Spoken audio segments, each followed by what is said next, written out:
پھر آپ نے فرمایا دوسری دلیل وہ بعض احادیث اور کشوف اولیاء کرام و علماء اعظام ہیں جو اس بات پر دلالت کرتے ہیں کہ مسیح موعود اور مہدی موعود 14ویں صدی کے سر پر ظاہر ہوگا۔ چنانچہ حدیث الآیات و بعد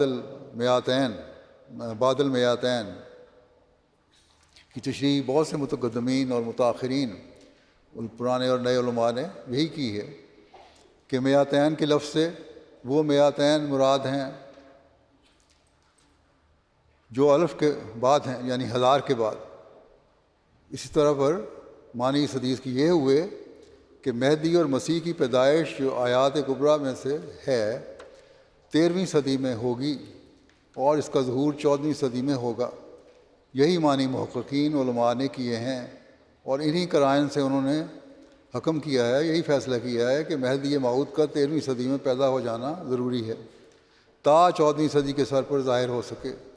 چنانچہ اس بنا پر اور نیز کئی قرائن کی روح سے بھی مولوی نواب صدیق حسن خان صاحب مرحوم اپنی کتاب حجج الکرامہ میں لکھتے ہیں کہ میں بلحاظ قرائن قویہ گمان کرتا ہوں کہ 14ویں صدی کے سر پر مہدی موعود کا ظہور ہوگا، اور ان قرائن میں سے ایک یہ ہے کہ 13ویں صدی میں بہت سے دجالی فتنے ظہور میں آ گئے ہیں۔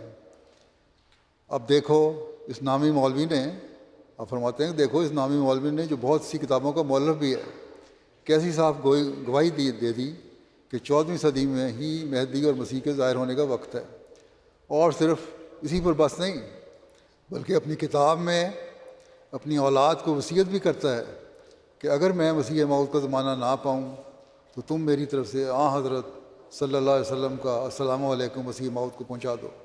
لیکن آپ نے یہ بھی لکھا کہ اگر یہ زندہ ہوتا تھا تب شاید یہ بھی مولویوں کی طرح مخالفت کرتے۔ کیا ان مولویوں نے 14ویں صدی کے آنے پر کبھی غور نہیں کیا؟ کچھ خوف خدا اور تقویٰ سے بھی کام لیا؟ کون سا حملہ ہے جو نہیں کیا انہوں نے؟ کون سی تکذیب اور توہین ہے جو ان سے ظہور میں نہیں آئی؟ اور کون سی گالی ہے جس سے زبان کو روکے رکھا انہوں نے؟